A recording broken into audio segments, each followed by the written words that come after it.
everyone, and welcome to the CBRN Defense Modernization Challenge informational webinar. My name is Laura Murphy, and I'm here to sort of MC us through the day and share a little bit about the operational details of the challenge with all of you so that you can submit a strong proposal and hopefully end up pitching with us this year and connecting in with these consortia and their networks. So before we get started, I just want to remind everyone to stay on mute through the challenge, to make it so that everyone can hear easily. And also, if you have questions, we would really love to answer those. We've earmarked some time at the end of the webinar to do that and help you with any individual questions you may have. So the way to do that is on your GoToWebinar control panel. You'll just go to the questions tab and put everything in there, and we'll get to those as soon as the presentations are complete. So with that, I'm going to go ahead and get started and just take us through some of the very high level before I pass it off to Mike Stebbins, who is our sort of technical resident expert here and oversees the two consortia. So this is what we're going to cover today. We're going to go over the challenge, a timeline. Why should you apply? You know, what's the reason that we're doing this, and what benefit does it have to you? The submission process, and then how you can get in touch if you have questions. So we're seeking strong technology solutions really in what feels like a ton of different areas. And it feels that way because we've broken them down into lots of different examples, but they really cover three sort of main overview spaces. So protection, and we've listed a set of these here. They're also on the website. I won't list them, I won't read them all off to you, but I'll let you kind of take those in now. So component solutions or end-to-end solutions that lend themselves to the area of protection. And then also medical is a huge area. Obviously, you know, that's a very broad term. These are some specific things that that we have some interest in. And sensors. So everything from threat characterization to wearable sensors. And we'll get into a little bit more about the technologies and the solution areas with Mike, who can share, you know, what might make a great application and what the technologies might mean, how that kind of comes to bear at the end of this. Why is it sort of broad, and how does that lend itself to partnering up or maybe receiving funding or something like that in the future? So if you don't see something that you're working on in one of these categories, that doesn't mean that it isn't in scope necessarily. It just, these are some ideas to sort of help you understand what we're talking about. So applications close April 14th at midnight, and then we're going to notify finalists before May sometime so that you can prepare to come and pitch on June 20th at Tech Connect World, which is in Washington, D.C. It's an in-person pitch event. So if you apply, go ahead and earmark June 20th as a day when you very well could end up in Washington, D.C. So consider that's a very real possibility for you. And so why would you want to apply? So I've mentioned that we have a pitch event. I think that getting in the room with those contacts is a huge opportunity. And I want to share a little bit about who's in the room. So there will be top investment, industry, and military tech scouts. They're all going to be there in person. They're looking for things to partner with, right? So they're here to see you because this is exactly the kind of space that they want to work with, that they're looking for solutions in. So that's a big opportunity. On top of that, there are two consortia that are hosting this challenge: the Medical CBRN Defense Consortium, which is MCDC, and the Countering Weapons of Mass Destruction Consortium, which is CWMD. And both of those represent over $20 billion in non-dilutive contracting authority it's solely aimed at prototyping emerging technologies like this. So this is what they do, connect technologies in with the federal government. And Mike can speak a lot more to their mission and what specifically they work on and what it means to be a member of those consortia, and do you need to be a member, and all those details. But $20 billion worth of contracting authority is in the room with you when you're pitching, and that's pretty powerful. And then on top of all of that, this is the first time ever that we're generating sort of an unsolicited innovation input from you through crowdsourcing, but ultimately that will get shared with the government as almost like a recommendation. It may be the basis for future requirements. So we're sort of flipping the script a little bit and setting the stage for what may become a funding opportunity in the future based on what you submit and where the industry is headed. So you'll want to go to the online form. This is kind of a cumbersome URL, but if you go to Tech Connect World, you can navigate to the challenge from there. And we offer a Microsoft Word form ahead of time, just in case you want to fill it out and make sure you kind of capture all your entries before really putting them into the online form. It just allows you to be thoughtful, doesn't time out on you, those kinds of things. So look for that in on the application page if you'd like a little bit more time. And just be sure that you're filling that out by April 14th. If you need to contact anyone about the project, I may not have the answer, but I can find it for you, and this is my information. And then this is, again, our website for the challenge itself. And so we are happy to answer any operational questions you may have about the challenge, about the application process, what we're looking for. Don't forget to put those questions in the GoToWebinar questions control panel, so that we can make sure to get them to you before the end of this. And so with that, I am going to pass the presenter role to Mike Stebbins. I'm gonna go ahead and do that, Mike. And Mike represents the two consortia that are hosting this and sponsoring this challenge, that are looking for solutions that work directly with the federal government and can really speak to what exactly would make a strong proposal and what are they looking for. So I will let you kind of kick it off, Mike. Let me know if that's coming through okay for you. Yep, cool. I can see your slides. Okay, wonderful. Oh, well, thanks. Good. Thanks, Laura. Welcome, everyone. Hopefully, I've met many of you guys, but I'd like to give a little bit more detail on not only why we're doing this, and I'll get into the technology a little bit more, but I wanted to foot stomp really what Laura left with at the very end. And this is, in a way, a first of kind opportunity to get information from industry to the government in an unsolicited fashion.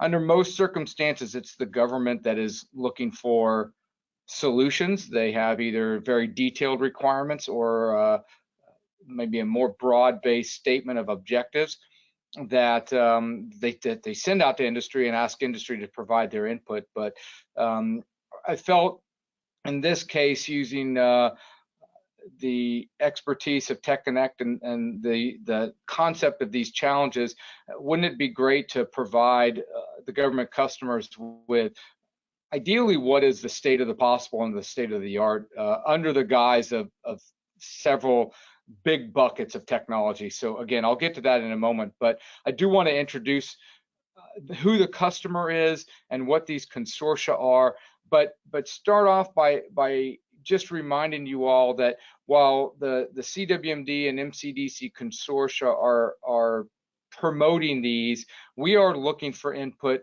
from not only members of those consortia, but industry writ large. And by industry, I'll be very open, that is industrial companies, entities, as well as academia, nonprofit. I just use industry as a catch-all. But any entity that has technology advances within the counter WMD and medical countermeasure space. They don't have to be a member of the consortium. Would we like them to become members? That is always an option, and we would certainly welcome that. So I'm going to give you just a little bit of an overview. Our customer for these two consortia, our government customer in the Department of Defense, is the Joint Program Executive Office for Chem, Bio, Rad, and Nuke Defense. So chemical, biological, radiological, and nuclear defense, the JPEO CBRN. And they work very closely with their sister agency, also in DoD, the DTRA, the Defense Threat Reduction Agency, and they are interested in prototyping these innovative solutions that accelerate their fielding of protective safeguards for the warfighter when it comes to the threats of chemical, biological, radiological, and nuclear challenges. So the MCDC was established back in April of 2016, and then the CWMD just about 18 months later in November of 2017. They act and operate in a very similar fashion. We'll talk about the differences between the two. And then they use as an acquisition vehicle these other transaction agreements. So these operate outside of the FAR, or outside of the federal acquisition regulation. And where they really provide benefit is they allow the entities that don't traditionally do business with the government, either because they don't have compliant cost accounting systems, or just don't want to handle the onerous nature of the FAR. They allow those entities to participate, and not only bring their innovation to bear, but in many cases allow those companies to become primes in these prototyping awards. But these other transactions, while they are really an excellent pathway, are just one acquisition methodology to yield prototypes, and that the government avails themselves of. So really, why use a consortium? The best ideas, honestly, the best ideas come um, from industry leaders, non-traditionals, research institutions, and nonprofits, all competing for opportunities to develop technology solutions, either individually or in teams. And so within these consortia, we have large industry leaders, we have small and emerging innovation companies. They could be sort of mom and pops. They could be 1 and 2 person entities. They could be spin outs from universities. In a lot of cases, we have a large number of academic organizations. A lot of innovative technology is developed at the university level. And then, of course, we have a number of nonprofits, and those nonprofits span large in size to small in size, but they all come together to develop the best solutions for the government. And the government likes this as a possible methodology or an outreach, because they can reach into the consortium with their ask or their solicitation, and are pretty much guaranteed to get the best of breed coming back in terms of a solution generation. Let me go one more slide. So let's talk about the two collaborations. These consortia and these other transaction agreements are both good for government and good for industry and academia. If they weren't, then they really wouldn't be a novel or ideal mechanism for the government to use. So on the government side, government program managers and their chain of command get expanded access to industry, industry leaders, non-traditionals being those entities that have not typically done business with the government for whatever reason. They get rapid technology delivery, and they really get these novel solution sets to the complex problems that they are seeking answers to.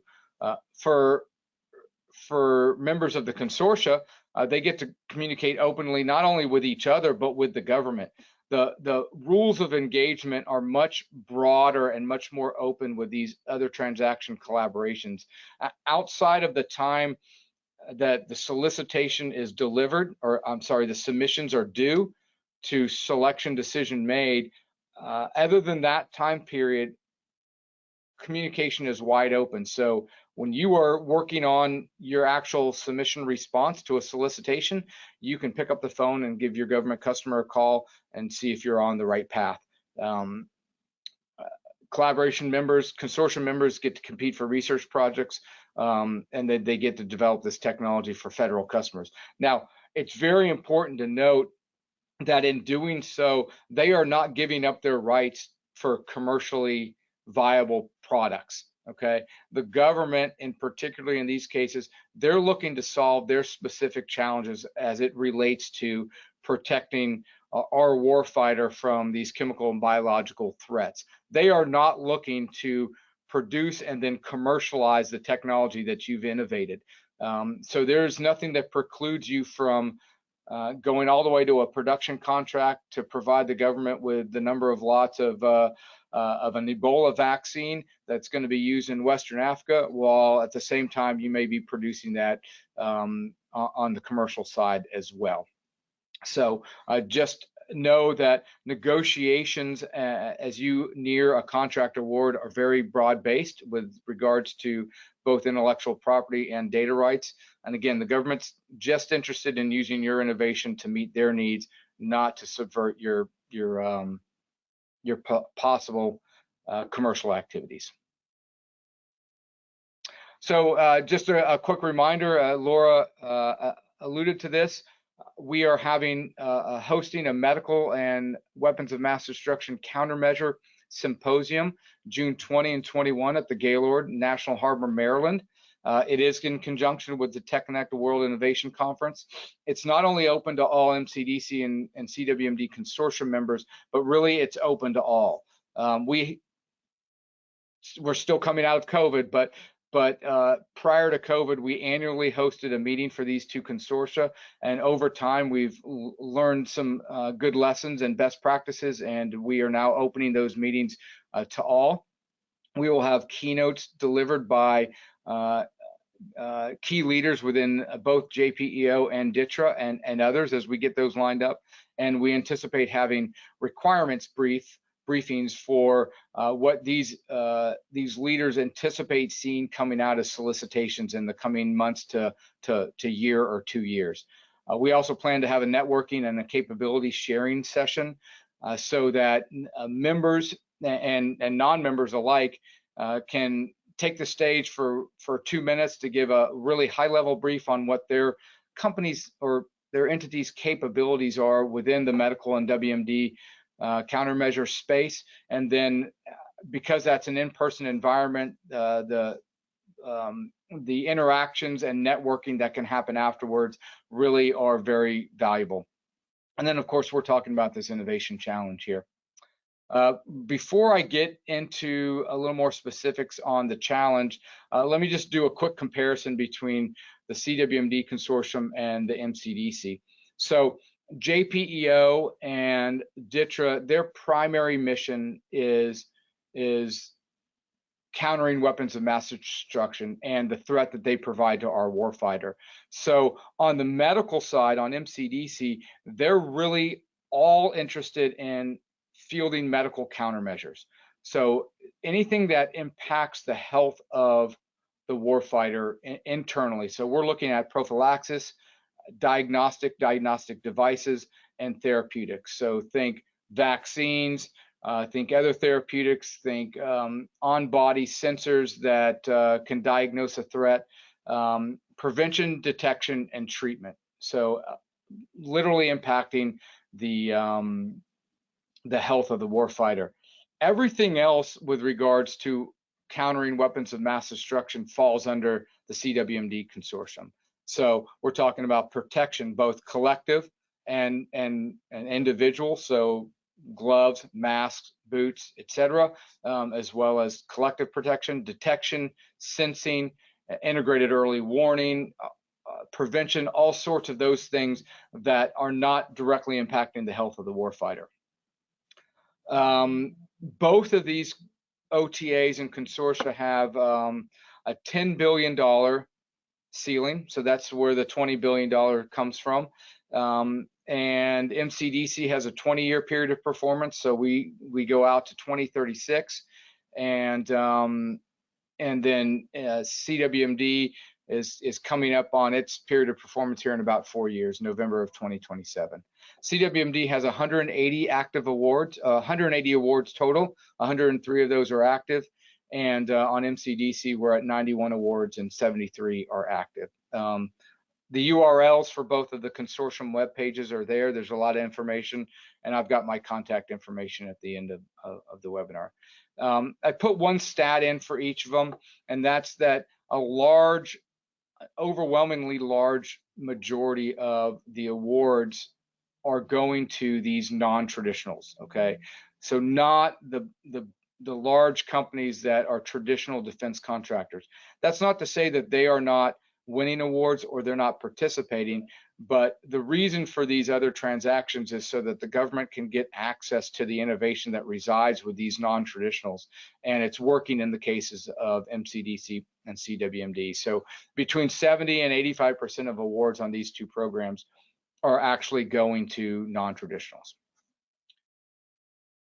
Okay, so let's switch gears in just a moment. On the next few slides, I'm going to get into a little bit more detail about the focus areas for the challenge or the pitch. But I'll just reiterate a couple of the talking points Laura addressed early on with regards to the actual challenge itself. It is my hope that we are able to do this at least annually, if not biannually. Really, again, it is a call out to all of industry for unsolicited input on technology categories. And these categories have been vetted by the government. So I didn't come up with them on my own. I didn't reach out to my consortium members or executive committees to come up with these. These were put together and then vetted by folks at JPEO, our primary customer. We really feel like the benefit of this is an industry push. So really demonstrating continued interest in new and existing commercial technologies. So what do you all, as members of the greater CBRN community and members of these consortia, have to offer the government when it's outside of a specific ask? And that's really where I think the magic, I hope, is to happen from the submissions that we get, is when you have a specific ask, then you're addressing that particular challenge that the government has put forth, and it may not allow you to provide some of the other ancillary innovations that you've come up with that might address a broader scope. And it is our hope, though I don't work in the government, but it is our hope that all of these submissions will go to the government, whether you are chosen to pitch live or not, but that these can help inform future requirements that may become potential prototype efforts. So you are helping to seed ideas and help the government understand what the state of the art and the state of the possible is. For you all that are members or are thinking about becoming members, it is direct exposure of your technology to government customers, as well as to fellow industry members. So this is great for networking and teaming, and certainly exposure of that same technology to possible large corporate and the investor community. So while we are not offering a cash prize for this, that may happen in the future. We really are using this as a new construct to see if this is a process that we can replicate over time. So as I mentioned, it is our intent that every submission that comes in will go to the government, not just those that are pitched. And let's walk into the few areas. And so Laura had provided these topic areas. I just wanted to give a little bit more insight into how these were generated. So most of this information is available on the website that Laura alluded to, but overall, we're looking at the broad areas of protection, medical, and sensors. Now, protection and sensors, by and large, align with CWMD, and then medical obviously aligns with MCDC, but there is opportunity for a little bit of crossover.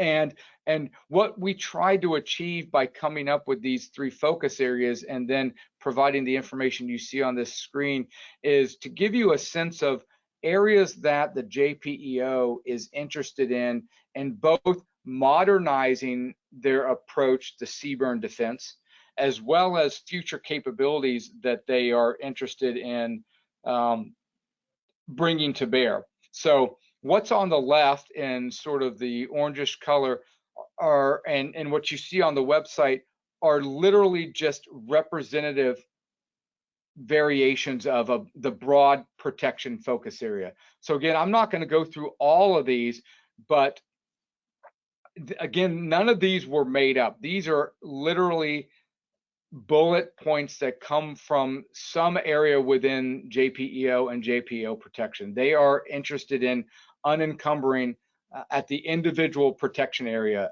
So think of taking rubber off the face in terms of face masks. How do we create the next generation of CBRN face mask that is fully integrated with the rest of the uniform ensemble, that when a soldier might be entering into a CBRN threat area, they don't have to take off their current helmet and put on a new CBRN protection mask, but they can still do everything that they need to do in terms of night vision, sensing, etc. The next generation of protective ensemble. And you see some of these go very particular, very focused, like ocular protection. Some are very large, broad focus, like tactical disablement. But all of these represent areas of interest that the JPEO has with regards to protection. And then, and I'm happy to provide this brief should you like it, but that middle column indicates whether those representative areas are modernization focused or future capability focused. And then finally, the column to the far right indicates where we feel which consortium these most likely would fall within. So all of these fall within countering WMD, but when you look at the decontamination and neutralizing the spread, there's a possibility that that could have some medical implications as well. And I believe this small paragraph that's just describing the protection focus area is also provided on the challenge website that Laura provided earlier. So we'll switch focus here real quick and move on to medical. The exact same construct. And so in this case, you see really all of these fall within the medical CBRN Defense Consortium, or MCDC. And there's a good mix between modernization and future capabilities, but you see a lot of these genomic sequencing, advanced manufacturing, one treatment, many threats. The government writ large, both the DoD and Health and Human Services, is starting to move away from the one bug, one drug mentality, though I think that'll be with us for quite some time. But how do we have one treatment that handles many threats, or how do we have one sensing that lets us understand and identify multiple threats? And so we also have artificial intelligence based assays. There's definitely platform technology that has become incredibly important in being able to pivot like we did when COVID hit. You can't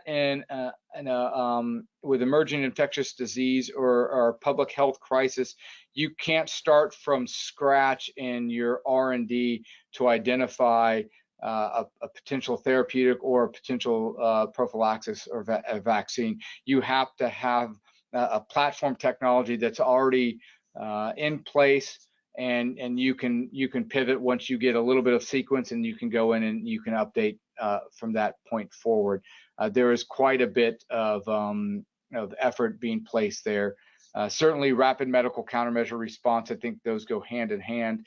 And then advanced manufacturing, that was uber critical in the pandemic response.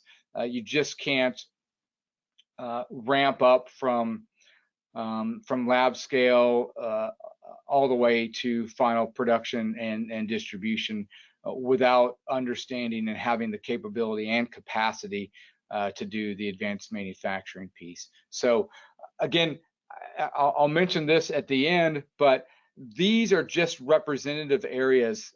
You do not need to have a solution to address the words on these pages. These are just topic areas that are very much within focus of the JPEO to help you understand what might fall or what may fall under the medical area. That does not mean that you are limited to these or that you have to address these in particular. It's just to give you a sense of what is the focus of the government customer today. But the one of the objectives of this pitch is to align what you are doing in industry with what generally and or specifically the government is looking for within these areas. So don't feel that you have to stay within the construct of these representative topic areas. Okay, and then we're going to move on real quick to the sensors area before I wrap up, and we'll turn it back over to Laura. Again, the exact same construct, and here you see that the consortium focus is a little bit more aligned with both the CWMD and MCDC, and I think there is a lot of overlap.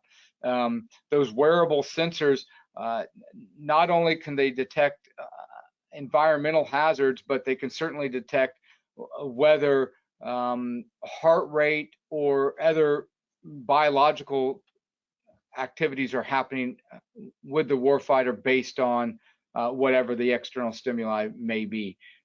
Certainly decision support tools are probably more under the CWMD realm, but you'll see flexible, scalable, interoperable detection devices, machine learning, AI, that's about as broad as you can get, but I think that really touches all of these three focus areas. I mentioned earlier, integrated early warning, threat characterization, etc.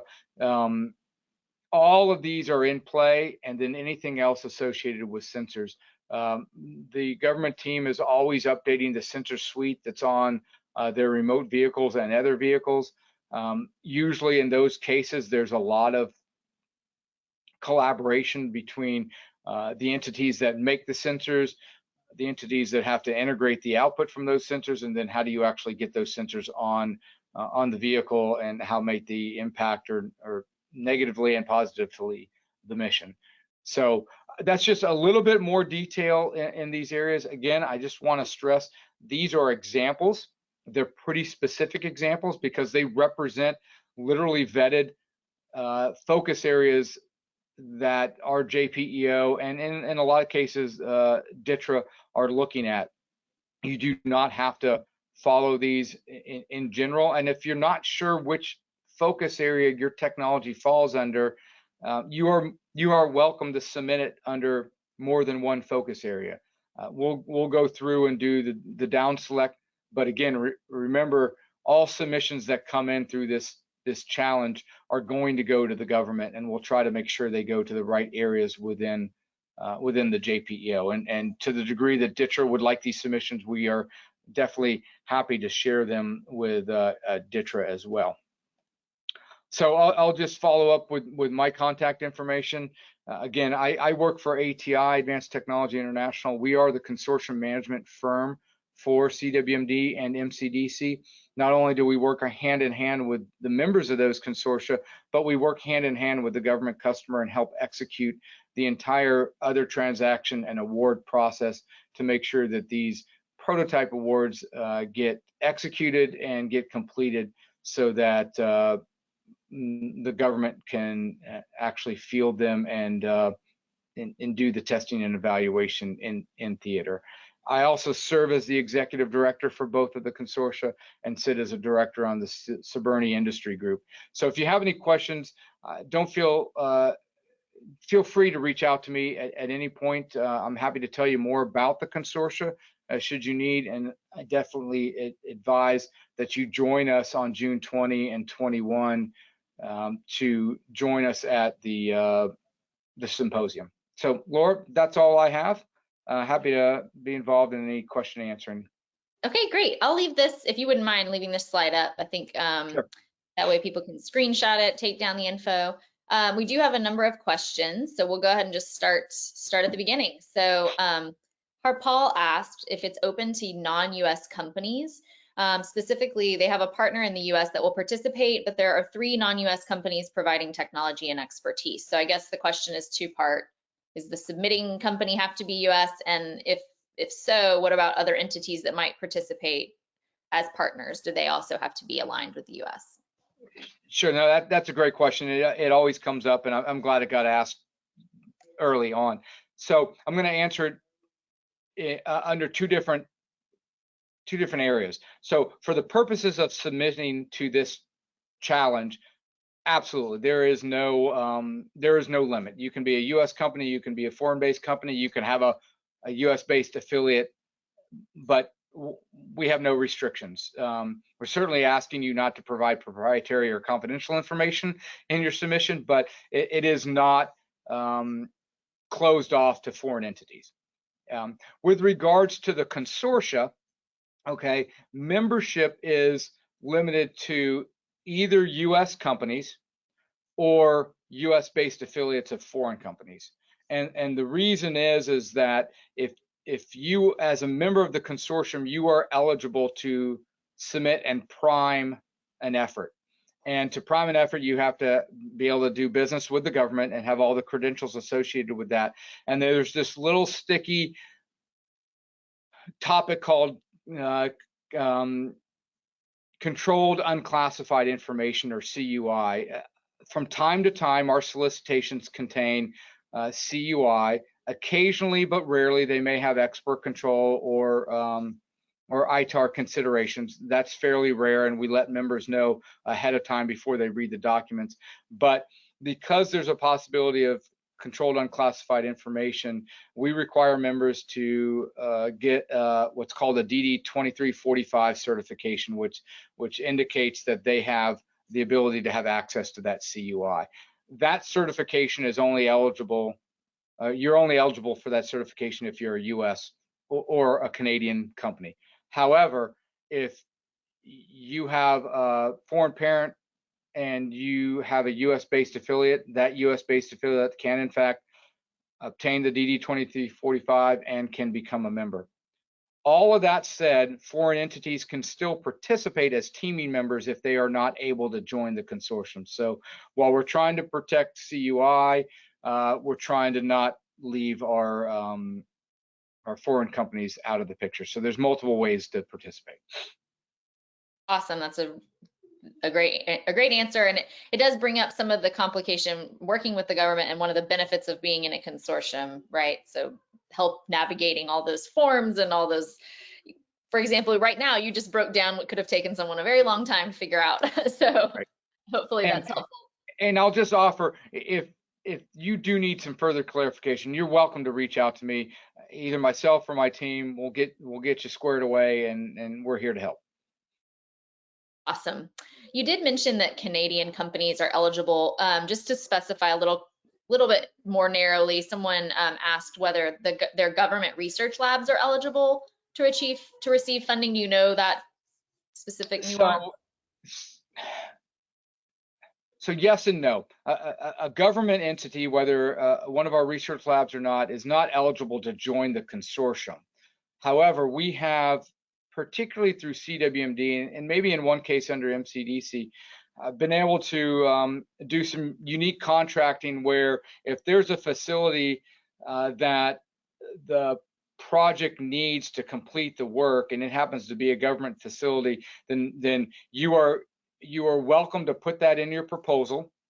The way the contracting would work is that the monies not associated with using that government facility would go to the member and the member's team to conduct their work, and then the government would send the money directly to the government lab to do their work. And we have a construct that can handle that. But most of those government labs are not eligible to bid on work against companies, but they can offer their facilities and their expertise. It just has to be on an uneven playing field. So they're not supposed to compete with industry. But if you have a little more specific of a question, happy to take that offline. Yeah, I think it was the question just about whether they could receive the funding. So I think you've answered that. And then we also had a US National Lab question, and it sounds like the answer would be the same. That okay, great. So another question here, what's the lowest TRL level that you think, this is from Jeff, that would be considered? For submission to the challenges, I guess. Yeah. Mm-hmm. Yeah. So these other transactions, both the CWMD and the MCDC OTAs, are for prototyping. So we're looking at maybe 3 at the lowest on up to maybe 7. and that's a fairly large range. But we're not looking to do basic research, 1, 2, or 3.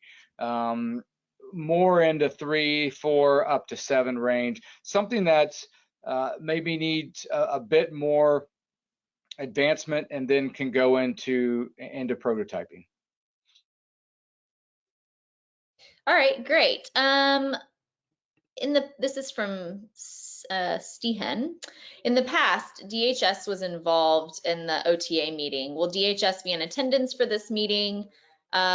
And are one-to-one sessions going to be offered with industry, to industry with DHS, JPEO, or DITRA at the meeting in June, as has been done in the past?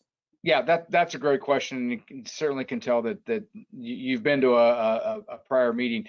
DHS has been invited. I don't know yet who's going to attend, but we've offered several speaking opportunities for them. Their CWMD office handles a lot of these similar technologies, and they have availed themselves of the CWMD OTA in the past. So stay tuned as we start to send out agendas and then update those draft agendas. You'll see who's coming. This go round, we are not doing dedicated one-on-ones, but we do anticipate doing that at a future event. And there may be another event this calendar year, but we've got a lot of very positive reception from doing those one-on-ones between industry and government. We just weren't able to pull it together for this meeting, but they are still on the table for future meetings. Okay, great. What is the cost to join as a member of CWMD?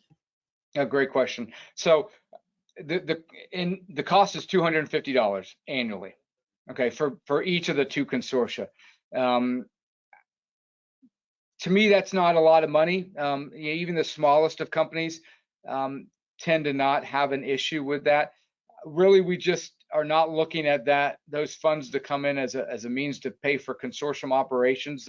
They do a little bit, but even over 400 members, that's not a large amount of money. But it's just a little bit of skin in the game for the member companies, and we purposely keep it that low. It used to be quite a bit higher several years ago.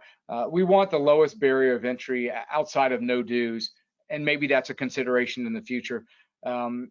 We're not looking to exclude anybody from these consortia, and so we don't want membership cost to be a barrier of entry. We just want to make sure that members have some level of technology innovation within the space of either counter WMD or medical countermeasures. For medical countermeasures, we have certainly consultants, we have regulatory experts, et cetera. They may not be doing technology innovation, but they're involved in the continuum of developing a medical countermeasure and taking it all the way through potential FDA licensure.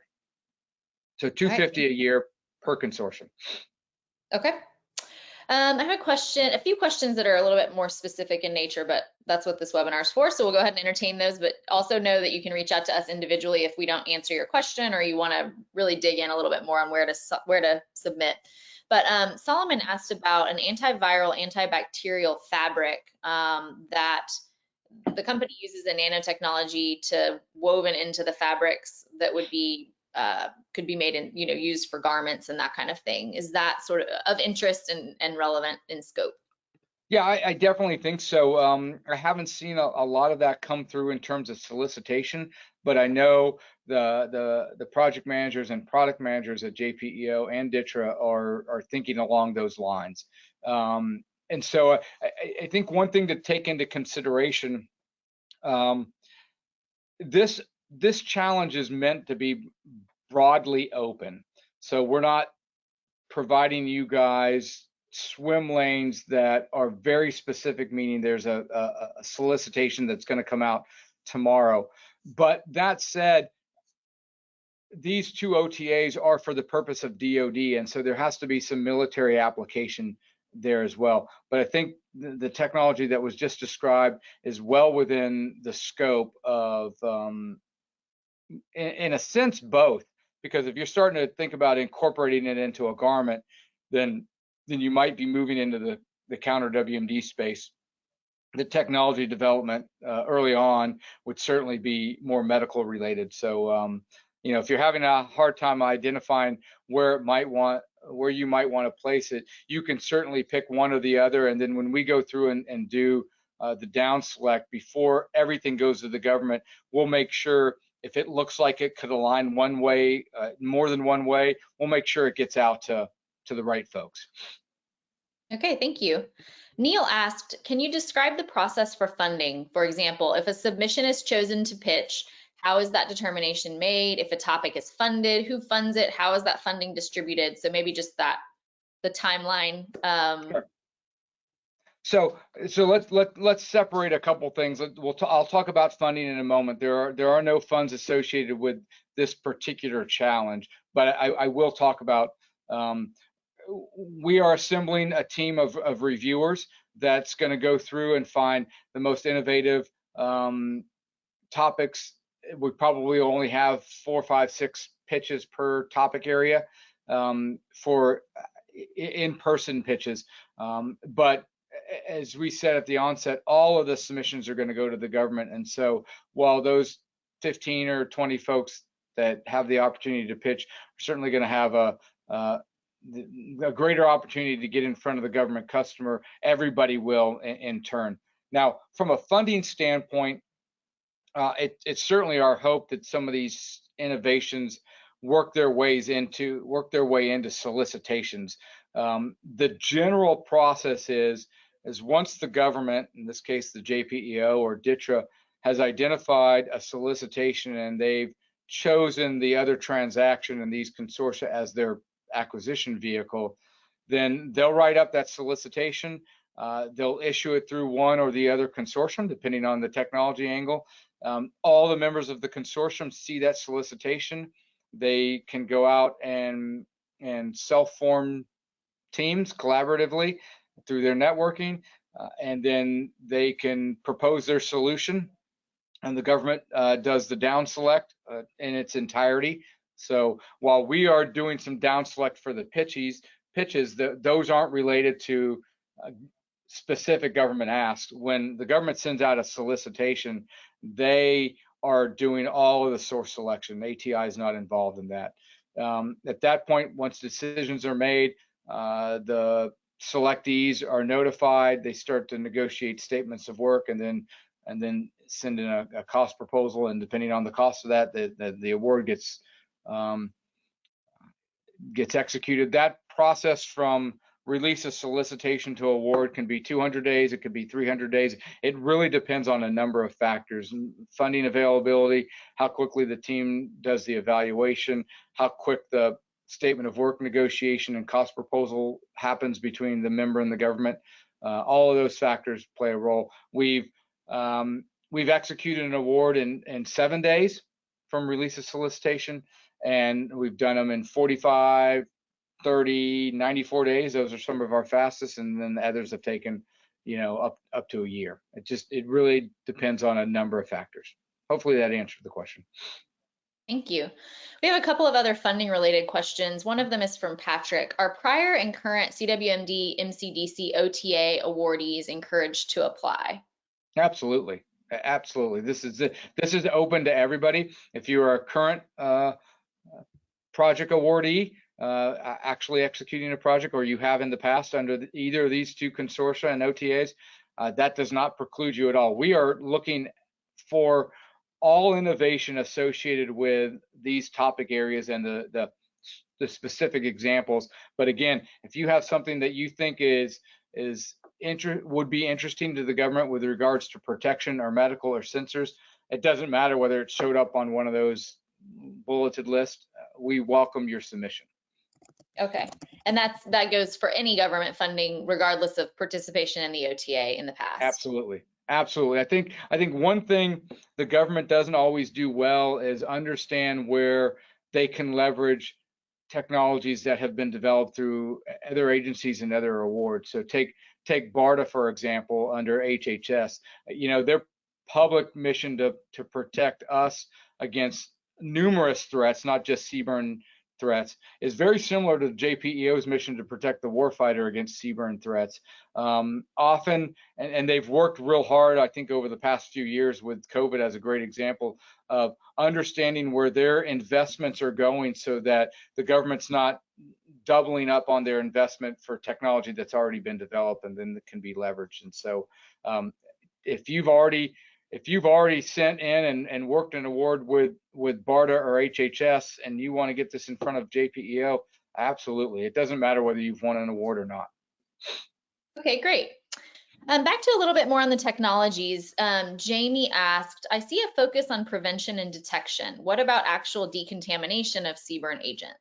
Yeah, absolutely. That would fall under the broad topic of protection. So you've got collective individual protection, you've got decontamination, et cetera. So absolutely, decontamination has been a fairly prolific topic under CWMD over the last few years. If you go to the CWMD website, we've got a list of all the requests that have come out and the awards that have been made. And at minimum, you can see who they went to and what the title of that topic area was. Decontamination is fairly prolific area.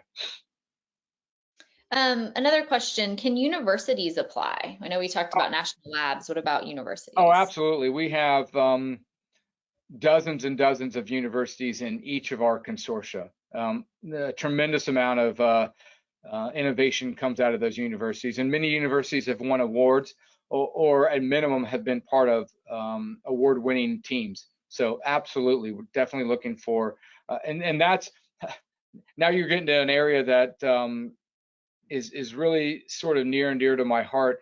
I think in one sense, government has some means to understand the pulse of innovation within industry. So we're trying to accelerate that through this challenge. I think where they've struggled over the years and to today is understanding the level of innovation that resides within these university circles. And so absolutely, if you're within an academic institution, you're eligible to join the consortium if you're not already, and definitely share your submission.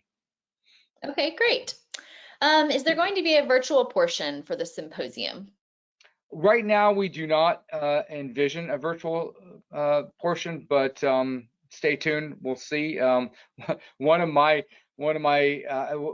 will be the third time I've been involved in a pitch challenge, and I do think there is opportunity to quote live stream the pitches, so that you really broaden out that audience for those other innovators, government customers that can't come, the investment community that may not want to or may not be able to travel. But right now we don't have that set up for this one, but Laura and I and others will be talking about that for future events. Awesome, thank you. All right, let's see. Questions about where technology might fit. There's a few of those, so we'll just dive in on a couple of them. Sure. One of them is a waste to energy system. They process organic waste in natural gas, gray and clean water. They package it in shipping containers. What category would they be in if they're in scope? That probably wouldn't fit the scope of either CWMD or MCDC unless it's tied to something that's more protection or sensor related. And okay. So I do find that interesting, but I'm not sure it quite fits with these focus areas. Okay. And let's see. But happy to have a discussion offline on that one. Yeah, and also Tech Connect World explores other topics, so there may be other challenges or other ways to plug in your technology that feel a little bit more in scope, where you have a better shot at that finalist pool. Alex asked about, of the topics you presented, where would you think that the serial metal 3D printing could bring some value? You know, potentially on the medical side, if you're looking at a wearable, either a sensor which could fit on both sides, or the application of a patch that could provide material directly through the skin, potentially. Okay. But again, I wouldn't hesitate if you are questioning whether you fit within these topic areas. I wouldn't necessarily hesitate to submit. Um, yeah, I've looked over the submission form, Laura. You're pretty well accustomed to that. It's not a heavy lift to put Mhm. the information in to get your technology out there. And one of the things working at ATI, we manage about a dozen consortia across DoD and several other government agencies. As we go through, I'll be able to pass on some of these technologies, certainly with your approval, to some of the other areas where we might have a consortium that's more aligned with what you're submitting. I think that's a great point, that just as you're sharing all the solutions with the government, we can also internally network that and socialize it to find a good fit for you. So it isn't an onerous task to apply. So I think if you have an interest in this world, it's an even bigger world than this one that we're talking about now, and we're happy to do what we can to help you. Nicholas asked, are there any sample data sets or models for creating prototypes of art of the possible? Mm, there very well may be. I'm not aware of any. Okay, cool. Ken asks, is the challenge open to advanced small molecule therapeutics to multiple category A viral pathogens, but to which there is not currently an acquisition requirement? Yeah, absolutely. Again, they are working out on acquisition requirements for pretty much everything that was listed.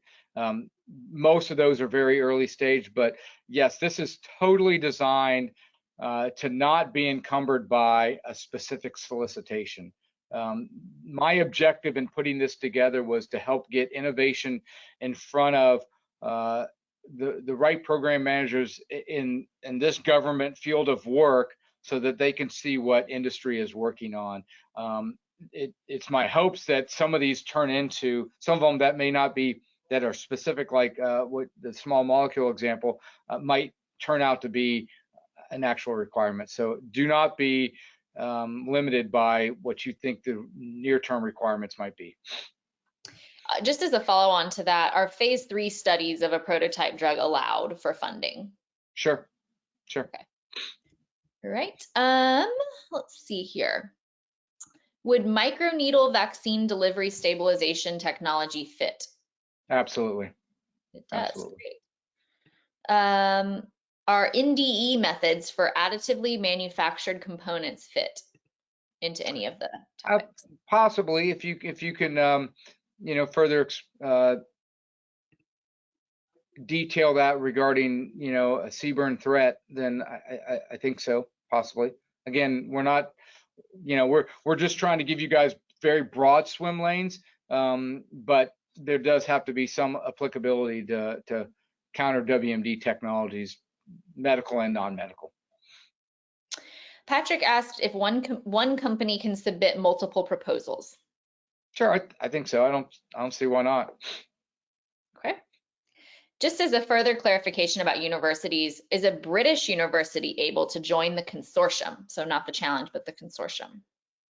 Not at this point, no, but they are certainly able to team with any member of the consortium, and they are able to submit to this challenge. Okay. Let's see here. Here's another question. Someone has developed a TRL6 bacteria virus inactivator that can be miniaturized to include in protective clothing. Is that in line? Could it be a phase 3 funding candidate? Absolutely. Okay. Nicholas asked if there's any restriction to issuing a press release around the submission, and I think I can take that one. There's not we're certainly not restricting what you tell the media about your activity if you submit or anything like that. And if you were to be selected to pitch, there's no restriction on you talking to the media about that. If you would like, information from us at that stage, we're happy to provide, any support we can along the way. So if that's your question, we are not any kind of media blackout. You're welcome to share information about your activities. let's see here. What constitutes OCI for contractors doing SETA, SETA, Theater work. Yeah. or A and AS work at JPEO, JSTO, and JRO? So no, that's a good question. I'm Yeah, I lost. know a lot of acronyms. I'm not going to spell out all those, but good question. Yeah, typically we separate ourselves into performers. So those that are going to do the R&D technology development, and then those who have subject matter expertise and maybe sitting in the government offices, helping them either in a consulting role or working for the government to help them um, run their organization. Typically, those companies in the past have had to bifurcate. It's hard to play in both spaces because of the organizational conflict of interest. I think if you have technology that you would like to bring to bear through this challenge, I would submit it. If you think there's the potential for a conflict of interest, you can certainly underscore that in your submission at this point, because the government's not funding anything directly. That I don't know that there's a I don't know that there's an issue, but the conflict of interest, I think, is a very important topic that needs to be considered. We're at time, but I really want to get to this one last question, Sure. and that is someone asked whether there will be non-consortium members in audience for the pitches, and specifically someone else asked whether VCs would attend. So are you able to speak to who will be in the audience and beyond the two consortia, how public is that? Sure. So really, it's open to everybody. Now, we are asking people to register for the event, but we are not limiting, for those that have decided to come to the event, we are not limiting it to, really, we're not limiting it at all. We anticipate having more than just those selected to pitch in the audience, other consortium members, other members that, other entities that are not members, government, if the investment community, VC, et cetera, it is open to anybody who decides to register and attend the event. All right, thank you, Mike. Thanks to Thanks, everyone Laura. who joined us. It's been really awesome hearing all your questions and your engagement. We're super excited about everything you're gonna submit, and that hopefully we'll go through the consortia and end up supporting the warfighter and our nation. So thank you for all the work you do daily and for joining us today, and we look forward to seeing you this June. All right. Thanks Bye, all. everyone.